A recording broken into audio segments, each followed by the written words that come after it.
Mais vers quoi courriez-vous sur cette plage de Deauville en 1965? C'était quoi? C'était vers la peur, vers l'amour? Est-ce que vous en souvenez, vers la gloire? Je suivais. Vers quoi je courais à cette époque-là de ma vie? Moi, je crois que j'ai toujours couru plus ou moins vers l'amour, oui, je crois. Effectivement, dans cette chanson, hein, qui est déjà attachante. Oui, enfin, je courais vers l'amour, mais en même temps, c'était l'amour qui me faisait courir. Enfin, c'est... Et c'est poursuivi, quoi. Oui, je crois. Parce que là, on ne va pas faire quelque chose de nostalgique comme émission. On va passer des années 60 aux années 90 avec la sortie de votre disque, Le Danger. Et justement, alors quand j'ai vu, puisque tout le monde le sait, que vous interrogez l'amour, j'ai un petit peu regardé et j'ai fouillé avec vous. Vous avez accepté de jouer le jeu, de nous offrir certaines citations de ce disque. Alors la première, elle va apparaître sur l'écran. C'est: le seul problème, bien sûr, c'est l'amour. Son absence, c'est contrefaçon. C'est déjà ce que vous disiez en 1960, en d'autres mots, Françoise Hardy. Ah oui, parce qu'en 1960, j'étais incapable d'imaginer qu'il y avait plusieurs formes d'amour et qu'il y avait même des formes d'amour qui n'étaient pas véritablement de l'amour. C'est pour ça que j'utilise le terme contrefaçon.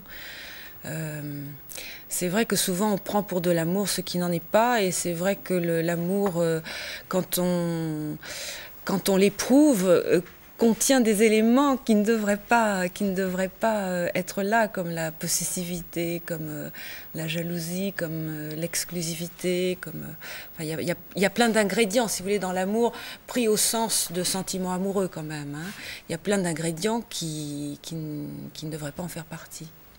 Mais est-ce que l'on reste avec ces mêmes ingrédients toute sa vie, ou bien est-ce qu'on arrive à en écarter certains, en privilégier d'autres? Je crois que le but de la vie, c'est d'évoluer et justement, en comprenant le mieux possible ce qu'est l'amour et en essayant petit à petit, c'est facile à dire mais très difficile à faire, et je ne sais pas si une vie peut y suffire, en essayant d'atteindre une forme de plus en plus comment dire, altruiste de l'amour et de moins en moins égoïste, égocentrique. Moi, ce qui m'étonne toujours, c'est que vous avez passé du temps et de l'exigence à vous comprendre, à comprendre les autres, et pourtant, votre curiosité semble totalement intacte. Comment ça se passe? Ma curiosité, à quel point de vue? Sur le regard que vous portez sur les autres, vous continuez toujours à aller fouiller, à vous fouiller vous-même. Il n'y a pas eu de lassitude dans cette introspection et dans cette enfin, j'ai pas analyse. quand même passé ma vie à me fouiller moi-même ou à essayer de comprendre les autres. Non, il y a quand même autre chose, particulièrement la musique. Mais via la musique, c'était aussi ça que vous avez fait. Ah, via la musique, oui, évidemment. Quand on écrit des textes de chansons, les chansons parlant presque toujours, pas toujours, mais presque d'amour, fatalement, on en vient à explorer un petit peu, et même beaucoup, ce sentiment. Ces coins et ces recoins.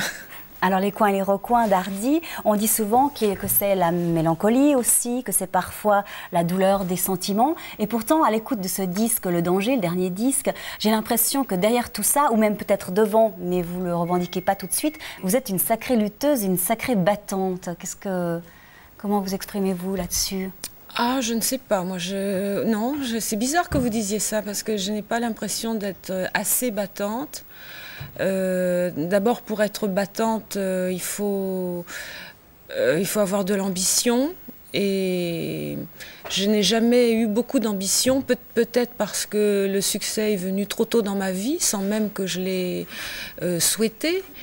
Donc, mes ambitions se sont limitées finalement à faire du mieux que je pouvais sur le plan professionnel, puis également sur le plan personnel. Bon, on est là, on ne sait pas trop pourquoi, et bien on essaie de faire au mieux par rapport à ce qui vous arrive, quoi.